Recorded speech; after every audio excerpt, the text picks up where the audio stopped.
ونعوذ بالله من شرور أنفسنا ومن سيئات أعمالنا من يهده الله فلا مضل له ومن يضلل فلا هادي له أشهد أن لا إله إلا الله وحده لا شريك له وأشهد أن محمدا عبده ورسوله وصفيه من خلقه وخليله بلغ الرسالة وأدى الأمانة ونصح الأمة وبشر به الأمة فلو كان على محجر البيت لا يمكن أن يزيغ عنها إلا ظالمون. قال تعالى يا أيها الذين آمنوا اتقوا الله وقولوا قولا سديدا يصلح لكم أعمالكم ويغفر لكم ذنوبكم ومن يطع الله ورسوله فقد فاز فوزا عظيما. وقال يا أيها الناس اتقوا ربكم الذي خلقكم من نفس واحدة وخلق منها زوجها وبث منهما رجالا كثيرا ونساء واتقوا الله الذي تساءلون به والأرحام إن الله كان عليكم رقيبا. أما بعد فإن أصدق الحديث كتاب الله وخير الهدي هدي محمد صلى الله عليه وسلم وشر الأمور محدثاتها وكل محدثة بدعة وكل بدعة ضلالة وكل ضلالة في النار. فأيها الحاضرون أوصيكم ونفسي بتقوى الله فقد فاز المتقون. Jemaah salat Jumat yang dirahmati oleh Allah Subhanahu wa taala. Alhamdulillah dan syukur kepada Allah Subhanahu wa taala senantiasa kita ucapkan. Ratusan kita memohon kalimat tersebut sebagai bentuk terima kasih kepada Allah Subhanahu wa taala yang Maha Kuasa. Karena bagaimanapun kita ini tanpa karunia, nikmat dan juga pertolongan darinya, kita ini merupakan makhluk yang lemah tiada daya dan upaya.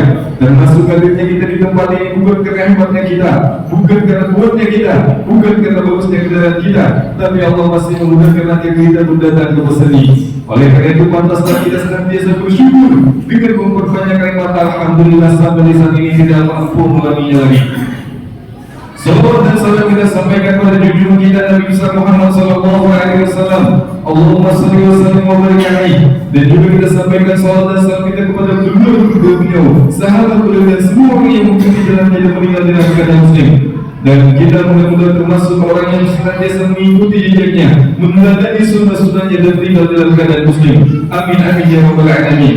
Hadirin kaum muslimin yang berbahagia, pertama-tama khotib berwasiat khususnya untuk khotib pribadi dan untuk jamaah semua agar senantiasa meningkatkan ketakwaan kita kepada Allah Subhanahu wa taala dengan sebenar-benarnya takwa, yaitu menjalankan apa yang diperintahkan oleh Allah Subhanahu wa taala dan Rasulnya, dan menjauhi apa yang dilarang oleh Allah Subhanahu wa taala dan Rasulnya.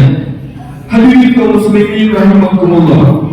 Di antara pertanyaan yang banyak ditanyakan seputar Ramadan, yaitu bagaimana hukumnya ada orang yang lagi berpuasa tapi melalaikan sholat lima waktunya.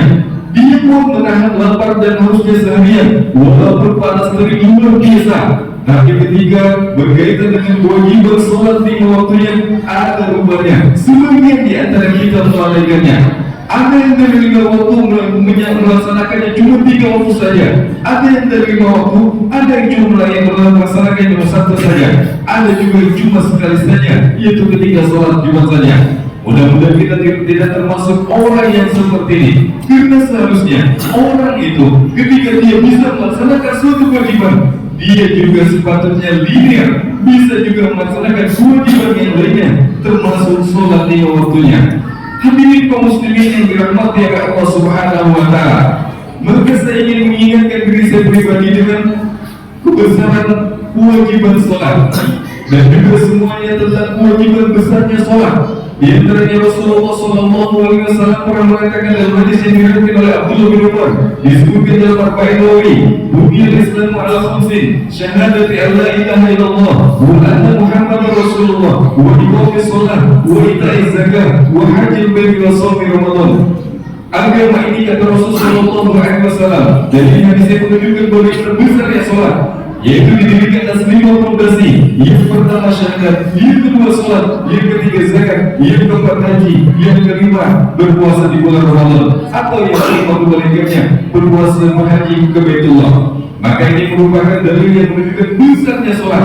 Dengan riwayat yang lain Rasulullah SAW sebelum meninggal dunia beliau mengatakan as-sholatu wa malakat aymanukum.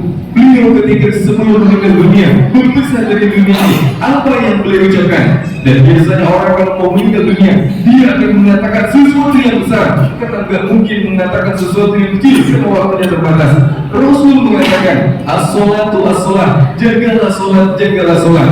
Dengan riwayat yang lain, Rasulullah SAW juga menegaskan bahwasanya dari sekian banyak amalan dan juga kewajiban, yang pertama kali dihisab adalah pekerjaan kita yang berkaitan dengan sholat.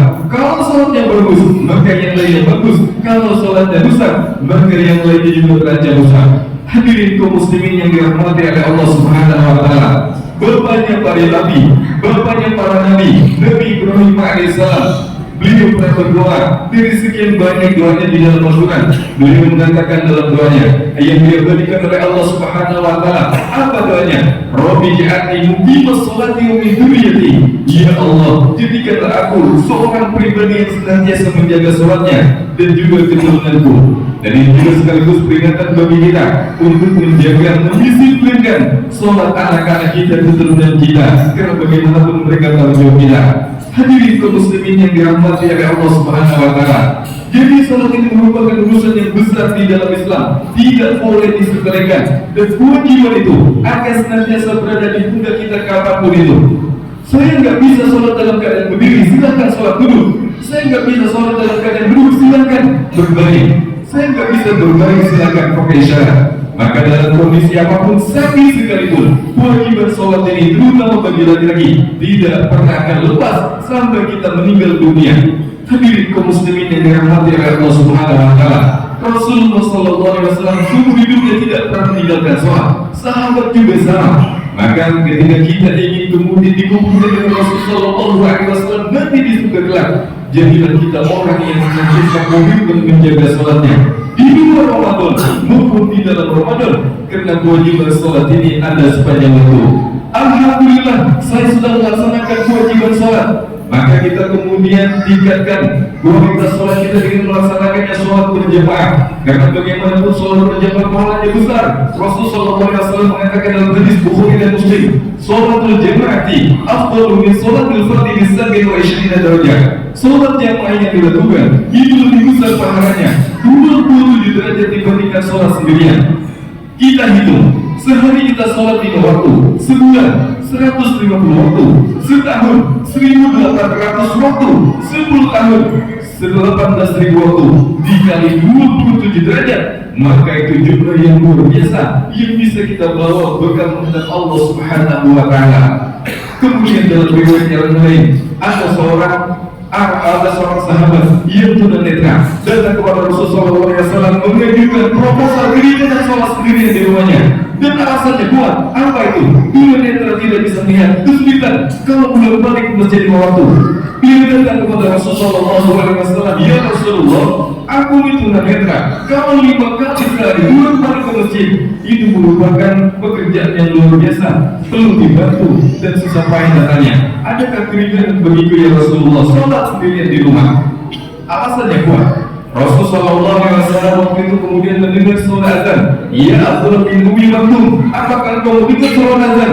Ya Rasulullah, memenuhi seluruh azan tersebut. Dalam artian tidak ada keringanan bagi Abdullah bin Umi Maktum untuk sholat di rumahnya. Padahal juga alasannya kuat sekali. Dan alhamdulillah kita di sini nggak ada yang tunanetra dan tidak bisa datang mudah ke masjid tanpa bantuan siapapun. Yang penting kita kemudian mengajaknya, yang mengerjakannya dengan ketulusan dan juga semangat yang tinggi. Hadirin semuanya yang dirahmati oleh Allah Subhanahu wa taala. Jadi kewajiban salat ini ada di dalam Ramadan, ada juga di luar Ramadan. Kita sedang kita berpuasa, maupun sedang kita tidak berpuasa, kewajiban salat itu harus dijaga. Terus bagaimana kalau ada orang yang berpuasa tapi salatnya bolong-bolong? Apa statusnya? Pertanyaan ini pernah ditanyakan kepada Dr. Yusuf Al-Qaradawi rahimahullah ta'ala. Ya Syekh, gimana kalau ada orang sholatnya bolong-bolong, dia rajin sholat, tapi dia melalaikan, dia rajin puasa, tapi dia melalaikan sholatnya? Maka beliau mengatakan dalam hal ini ulama ada dua pandangan. Yang pertama, sebagian ulama minoritas mengatakan orang yang meninggalkan sholat dalam keadaan apapun, sekalipun dia dalam keadaan malas dan lain sebagainya, dalam keadaan apapun, maka hukumnya buta keluar dari Islam. Kalau dia statusnya buta keluar dari Islam, maka kebaikan apapun yang dilakukannya termasuk puasanya tidak akan diterima oleh Allah Subhanahu wa Ta'ala. Namun pendapat yang kedua kata beliau, menurut pendapat mayoritas ulama, kalau ada orang yang meninggalkan sholat dan dia masih meyakini kewajiban sholat, maka orang ini melakukan dosa besar.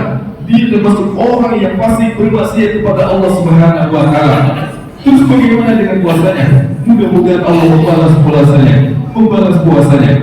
Dan inilah orang yang kedua yang disebutkan oleh ulama, mayoritas ulama, bahwasanya orang itu tidak keluar dari Islam tapi melakukan dosa besar yang harus segera tobat dan nasuha. Hadirin semuanya yang dirahmati oleh Allah Subhanahu wa Ta'ala, maka kita juga nasihati orang-orang yang sudah rajin berpuasa luar biasa untuk menyempurnakan agamanya. Sebagaimana dia mampu berpuasa 12 jam dengan lapar dan haus, seharusnya juga bisa menyempurnakan agamanya dengan telah menjaga sholatnya yang cuma 5 menit sampai 10 menit. Dan mudah-mudahan kita tidak termasuk orang-orang yang melalaikan sholatnya, karena merupakan kewajiban yang besar yang diberikan oleh Allah Subhanahu wa Ta'ala kepada kita. Barakallahu fi wa lakum fil Qur'anil azim wa nafa'ani wa iyyakum bima fihi al-ayati wa dhikri kuntum sami'tum wastaghfiru wa la tastaghfiru innahu huwal ghafurur rahim.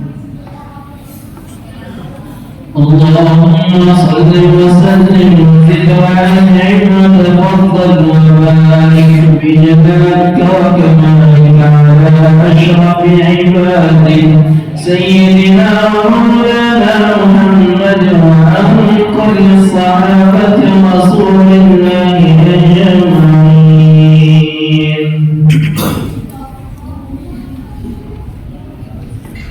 Alhamdulillahi rabbil alamin arrahmanir rahim maliki yaumiddin asyhadu an la ilaha illallah wahdahu la syarika lah wa asyhadu anna muhammadan abduhu wa rasuluh. Allahumma shalli wa sallim ala habibina wa syafi'ina wa maulana Muhammadin wa ala alihi wa sahbihi wa sallam ajma'in. Ya ayyuhalladzina amanu taqullaha haqqa tuqatih wa la tamutunna illa wa antum muslimun. Hadirin kaum muslimin yang dirahmati oleh Allah Subhanahu wa Ta'ala, ada sebuah ungkapan yang menarik. Siapa ingin memperbaiki hidupnya, maka perbaikilah sholatnya. Siapa yang ingin memperbaiki hidupnya, maka perbaikilah sholatnya. Kenapa? Karena dengan sholat kita mendekat kepada Allah Subhanahu wa Ta'ala, sang pemilik kehidupan ini, yang maha kaya, yang maha kuasa, yang maha segalanya. Kalau kita meninggalkan sholat, merusak sholatnya, maka dipastikan biasanya kehidupannya juga tidak jauh beda, dia juga berantakan. Oleh karena itu kita perbaiki sholat kita jaga sholat kita disiplinkan lagi sholat kita, baik di bulan puasa maupun di luar puasa. Karena kewajiban sholat ini kewajiban yang tidak akan lepas dari pundak kita kecuali dalam dua keadaan: hilang akal atau hilang nyawa. Dan kita alhamdulillah akalnya masih ada dan nyawanya masih ada. Inna Allah malaikatahu yusholluna 'alan nabi ya ayyuhalladzina amanu shollu 'alaihi wa sallimu taslima. Allahumma ighfir lil muslimina wal muslimat wal mu'minina wal mu'minat al-ahya'i wal amwat innaka sami'un qaribun mujibud da'wat. Allahumma ati nufusana taqwaha wa zayyinha tazurrun zakkaha anta waliyuha wa la. Allahumma arhamna wa razaqna sallallahu tibaa wa qina al-batil alladhi wa razaqna tinaba. Allahumma kharijna al-mahlumin wa nafis kafar al-madlumin wa dirina al-madinin wa shirra al-muslimin. Allahumma bi'anna muqimas salati wa min dhurriyyatina. Allahumma bi'anna muqimas salati وفي ذريتنا. اللهم اجعلنا مقيم الصلاة من ذريتنا. عباد الله إن الله يأمر بالعدل والإحسان وإيتاء ذي القربى وينهى عن الفحشاء والمنكر يعظكم لعلكم تذكرون. فاذكروا ما يذكركم واشهدوا على نعمه يزدكم ولذكر الله أكبر والله يعلم ما تصنعون. بالصلاة.